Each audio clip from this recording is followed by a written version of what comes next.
what you doing? See, look at these go-go boots, everybody. Look at these little go-go boots. She's got go-go boots. Are you a 60s go-go dancer, Venus? Did we name you right? I think we did, honey. Oh.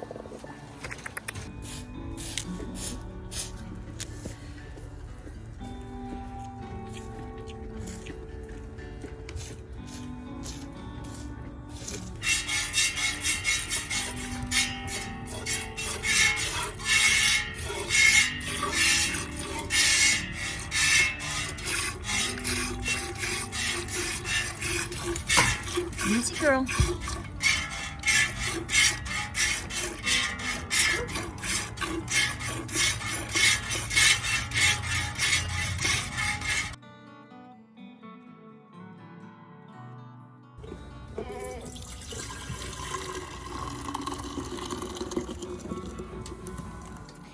Honey's, are you hungry, honeys?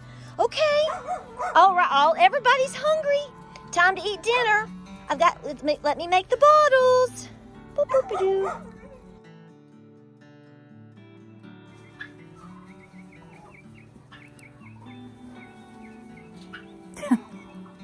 Okay, let's get this party started on what you actually look like and the things you probably some of the things you need in order to milk, right? Okay, so when I come up to the barn and we milk, and we're actually adding 2 more does to the milking list. I have my milking pail. See, I've already milked, so there's my milking pail right there. That's what I milk my girl in. But I also come up here with 2 canisters, and I poured milk on the outside of it because I'm a goober today. This is my sterilized, clean, I don't know what you call jar holder. Okay, that's good. Here you go with the lid.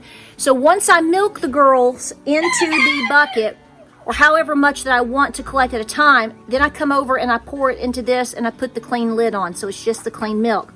Now, when you come up and you have a milky girl, get up on the stand, or she's just going to let you milk her. Sometimes I just stand there and let you milk them. It just depends. I have another one of these that I have separated as far as the stainless steel is brighter, and then I also have a blue tab on top. This has hot, soapy water in it, okay? This is what I clean my girls with, okay? I actually have a hot washcloth in here and soap, and I clean her. Then I dry her, and then I milk a couple of streams, if you will, because the milk this year is incredible. That's why I have all this splatter on my glasses. I do that first. You want to do that. I do it about 5 or 6 times each teat. You want to squirt that out to get any bacteria that's in or at the bottom of the teat. I just squirt it on the ground. Then I start collecting the milk into the actual pot, container, bucket, whatever, okay? This is a smaller bucket. It's more appropriate for, say, well, goats than you would use for a cow. You want something much bigger. I've got much bigger ones for my cows, okay? Then you're going to milk until basically you have milked the girl completely out, okay? Like the teats are just flat. And then you're going to strip that down. You want to make sure there's nothing left in that teat. Clean it again. Then I use a spray called Fight Back, and I use it on all of my dairy animals. Very important. Now what I'm going to do is go down to the house, and I'm going to strain this milk. You strain it to make sure that you catch any. There might be a goat hair. There could be a piece of your hair. There could be a piece of little tiny straw that gets in there. It happens.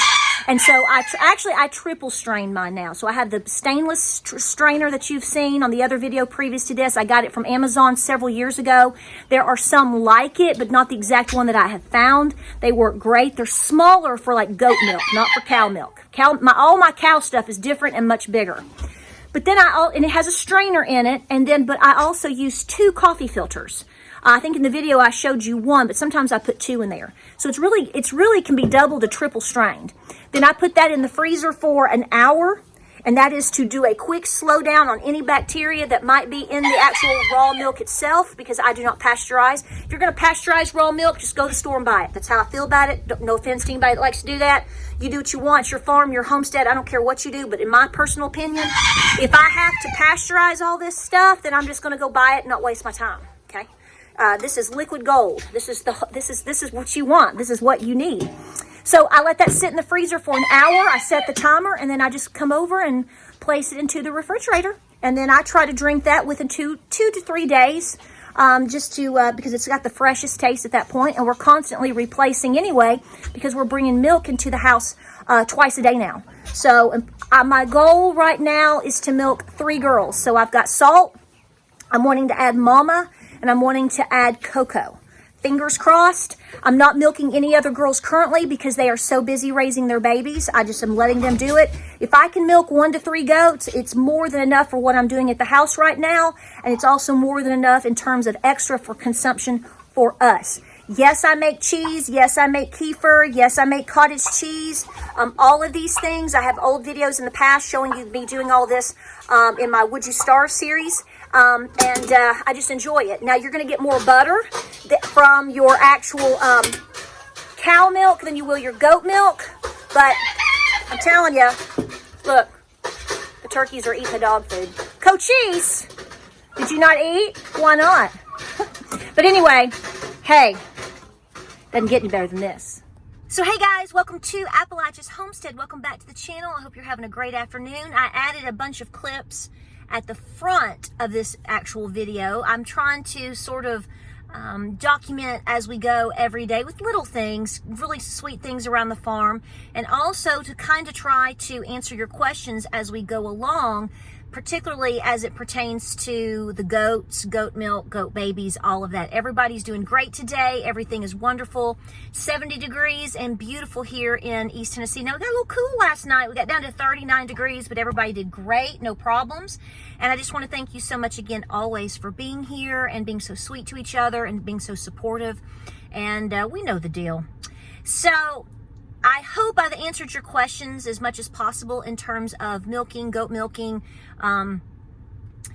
putting the milk away, what I use, what I do. I'm actually in the process of putting my I'm trying to figure out where I want to put my stand. I have a milk stand because I know somebody's going to say, you need a milk stand. I have had one for a long time. It was my Valentine's Day present. I have a video on it from like 2016 or something like that. I think what we're going to do though is take the legs down. We haven't done that yet, and I think that's going to be a better move because I don't have little tiny like pygmy goats, okay, where you're like trying to milk. No, as you've seen, I have pretty large Nubian girls, and some of them, their teats, if you saw the pictures that I posted yesterday, we've got some bodacious girls. So what I'm trying to do is get my stand down with less height, so that they can just sort of walk up on it as opposed to us having to more lift up on it. I'm not going to fool with trying to build a stair or anything like that. I just want it flatter. I don't mind, being a little bit closer to the ground myself to milk. So I think for the short term, we're going to try that for the 3 girls that we're working with, and we'll see how that works out. But we're milking every day, and it's working out great.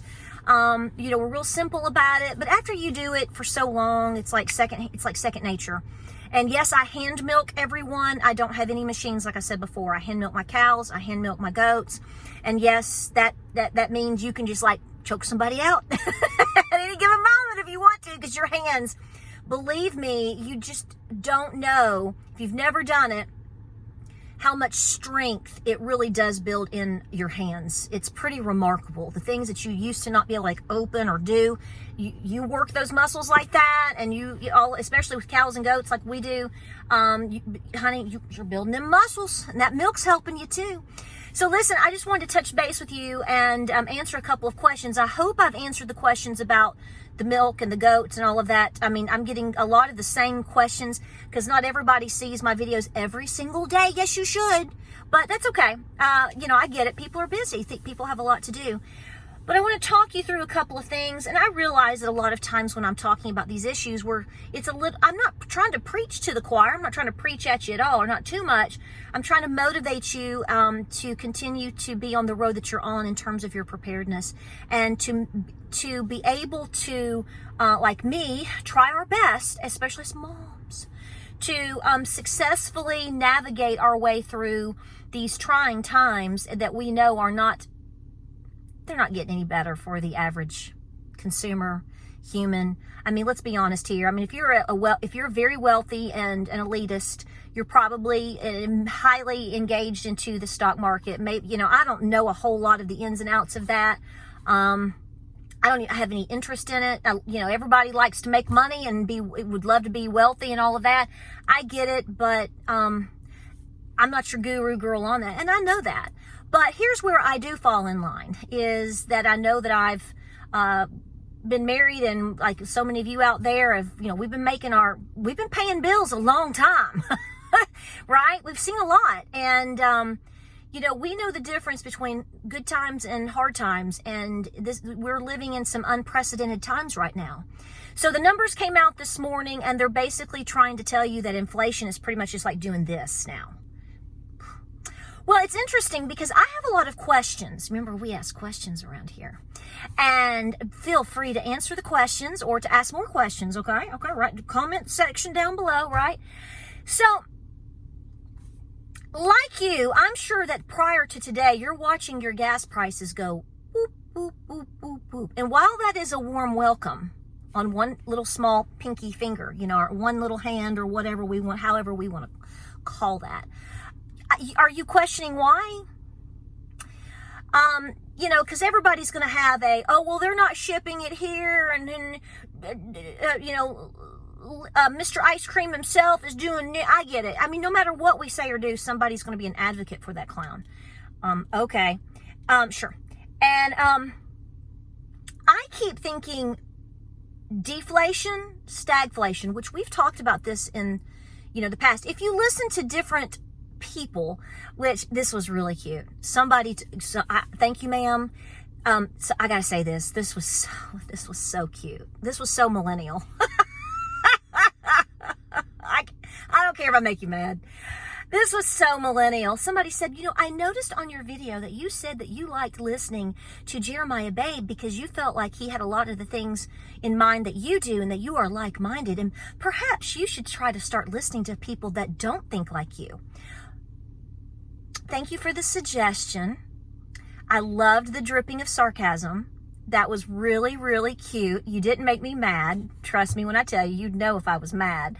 But I just want to say that you reminded me of moments when I'm arguing with like my 19-year-old son. He's not even 19 yet, with my 18-year-old son. The thing is it's easy to give advice, but what's not easy is to ask questions. Or better yet, to say, thank you for your input. Have you listened to what this person has said? A kind suggestion. In other words, saying, thank you for your input. This person might sound a little bit different than what you have heard before. Have you thought about this? Or maybe this is something to consider, or maybe this person's insight might give you a different perspective. But just the condescension of, maybe you should, okay, call me a boomer. Okay, I'm not even a boomer. I'm a Gen Xer. But go ahead and say, okay, boomer. See, they don't like it when you come back and go, how do you know I'm not? Just because I'm not talking about it or I'm not mentioning it doesn't necessarily mean that I'm not thinking outside of the box or listening to people outside of the box. See, what we have to do is we have to like push people into little corners and treat the ones that are asking questions and the ones that are, trying to really motivate people to be as self-reliant as possible. We get a lot of this condescension. They like to paint us as dumb, stupid, hillbilly, uneducated. I've even been bashed because I am educated, because I did go to college. So you see, there's no win here. The scenario is if you are applying common sense and common logic by what you see, feel, hear, whatever, particularly what you're feeling, because you're feeling that pain when you go to the grocery store, right? I know you do. So I hope that today, you knucklehead numbskulls like me, looked at this data this morning and went, that's the biggest bunch of horse crap I've ever seen in my life. First of all, is gas, energy prices, and food in there? No, they're not. Oh, okay, they're not. Okay. Why? Is it because we're spending so much money on the basic necessities of life that now we're watching gas prices fall? Are they? Because, people aren't buying as much gas? Are you going as many places today as you did 6 months ago, a year ago, 5 years ago? A few of you might, a few of you may be well off and are doing great. Hallelujah. Praise the Lord. We're happy for you. But the rest of us are picking and choosing. The rest of us are carpooling. See, that's what I'm doing right now. I'm carpooling. Okay, that's why I'm in the car. I've done everything around my farm today, worked my butt off, got my laundry caught up. I actually washed my hair and put on some makeup, and I've got to go run a few errands and carpool. Because, see, we're trying to make every move count. And that's the mode that people are in. See, the people have been broken now to the point of no return. See what I'm saying? So it makes you question, is it gone so far now that the damage is done, the goal is achieved, and so now we are just at a hold pattern? Or are we in a stagflation pattern? That's what that kind of would be. Or now are we beginning to experience what we have discussed before of deflation as well? Because here's the thing. I grew up in a home of retailers. My mom and my dad, that's all they did their whole life. My dad just retired 40 plus. It was 45 years working with a massive grocery chain. He just retired 2 weeks ago. He's having the time of his life right now. He's so happy to be out of the stress of that, and congratulations to my dad. But my mom also, we had clothing stores. My mom had clothing stores, right? And I can tell you that I remember as a child the stress of that, with my mom and my father. And if we went into a hard time economically, or if the Christmas sales weren't good, or if a recession hit, I knew that my mother was slashing prices like crazy. Like crazy. And it's to move product and to make ends meet.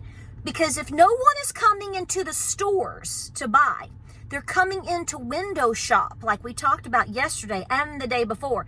Like if you go to the mall, Lord help you if you are. I get it. Are you really bouncing up to the store and coming out with 10 or 12 shopping bags like the good old days? I doubt it. This is what I want you to see. So piggybacking on top of the Christmas conversations that we've had this week and the Costco conversation we had this week, now you're seeing these numbers. Well, people aren't spending money. How in the world can you spend money like that? The average person cannot. The average human being out there right now, the average middle class and below, however you want to quantify us, we are not, there is no discretionary spending. It's very basic if so. We pick and choose, do I really need another winter jacket this year? Because they're $179 or if you're like me, you go to Goodwill and you might luck out on a sale price. By the way, that red shirt that I was wearing in my video the other day when I was talking about Costco and all that, I got so many compliments on that shirt, and I thank you so much. I got it for 99 cents at Goodwill about a month ago. In fact, the day that I made a video with Gabriel, we filled the blessing box and we went to a couple of thrift stores and Goodwill and stuff. That's the day I got that. I got it on sale for 99 cents and I love it. But I'm just saying, the discretionary spending is gone and we've hit a wall. And so at some point, and then you have to question, well, are these numbers fake? Then you have to question, well, where are we in terms of a lag period as well? So here's what I'm saying here at 12 minutes and 48 seconds later. Disregard as best you can what they are telling you. Look at yourself and go, it's another day that I get to prepare. It's another day that I'm feeling pretty decent. It's another day that a overall crazy crisis hasn't fully hit yet. I have an opportunity today to praise the Lord, and I have an opportunity to tell my family I love them, and I have an opportunity today to maybe walk my driveway, and I have an opportunity today to make applesauce, right? Or to go get some beanie weenies and put them on the shelf. I think this is where most Americans with brain cells clicking in between their ears, I think this is where most people are. They really don't even have to watch the news anymore. I think this is the healthiest way to be, is get bits and pieces of what you need to know and then turn it off and stay like a freight train going 70 miles an hour down your track doing the things that you need to do to meet the end result so that you make it to the train station, the good train, the train station you want to make it to, okay? Don't let Rip show up after you, okay? Do you know what I mean? You just need to be like this, tunnel vision. Tunnel vision. Because when you start, they're hoping and praying and manipulating things so much, which you should expect. Because why? It's an election year coming up. Oh, no way. Are you kidding me? So even though people are spending money out the wazoo at the grocery store and for electric bills and everything else, my personal opinion or my personal question should be, are they just trying to give you a little bit of that, what is it called, hopium, that things are going to get better? And maybe they will. Listen, I hope they do. I want them to. I have a lot of skin in the game just like you do. I have children just like you do. I don't have grandbabies yet, but I got a lot of goat grandbabies. So see what I'm saying? Everybody has skin in the game. Unless you are in that top tier of people making unbelievable money, and you're really not feeling all of this, although you could lose everything that you have too if you're not careful. See, they're really, really, really pushing an illusion of hopium. And that's a great word. I've seen several people use that, so I'm going to take it too. Well, guys, listen, I'm going to break, and I hope you're doing well. If you have more questions about goats and this or that, the other, a lot of you have asked about, like, where I've gotten my goat pails and my strainers. I've had them for several years, and if my memory serves, I got them off of Amazon. I don't know if I'd have to really go through my order list and try to find, because it's been several years. But most of the things that I've gotten for my goats, in particularly, I have gotten them off of Amazon. The small strainers, the stainless steel holders, the bucket, and I'm going to get a new bucket. I need one more bucket. I want a bucket with the lid, so I'm going to get that. But because I'm just going crazy with milk, raw milk up here. So listen, you keep doing what you're doing, okay? Keep paying off your debt. Keep rotating and stocking that pantry. Everything that you can do to make your house more secure, you more secure. Maybe there's something important that you need to do with your home so that it's safe, or that you don't have a disaster, coming down the road. Like, I know if you folks live rural, I know there's some of y'all going back, what? Do you need to get your septic tank pumped? Do you need something replaced? If you can, to me, having that peace of mind, knowing that stuff's not going to be, disastrous inside of my home at some point, or I need to replace locks. All of those things cost money. But at the same time, here's where I'm going with that. Maybe your Christmas and holiday money and funds that you would otherwise buy something silly, put it towards your home. Put it towards your preps, and stay ahead of the curves. Because you just never know. And that's where they want you. They just don't want you to know. You have to outsmart them. Like, subscribe, and share. I hope this video finds you well. It might be a little bit of a long video, but that's okay. That's all right. We're doing great today, and so are you, right? Praise the Lord. Guys, we appreciate you all the time being here. I have been to the post office over the last week, and we've got a bunch of cards and some boxes and some beautiful things. I just want to thank you for that endlessly. Again, you don't have to send us anything. We love it, but I just want to, and I don't want to sound ungrateful ever that I don't appreciate all of these things, but I do want to say, please take care of you first. Please take care of you first, all the way. Guys, we'll see you on the next video. Y'all be good out there. Don't let them fool you. We're too smart for that. Keep pressing forth. Choo, choo. Like, subscribe, and share. God bless, Godspeed, and we'll see you guys on the next video.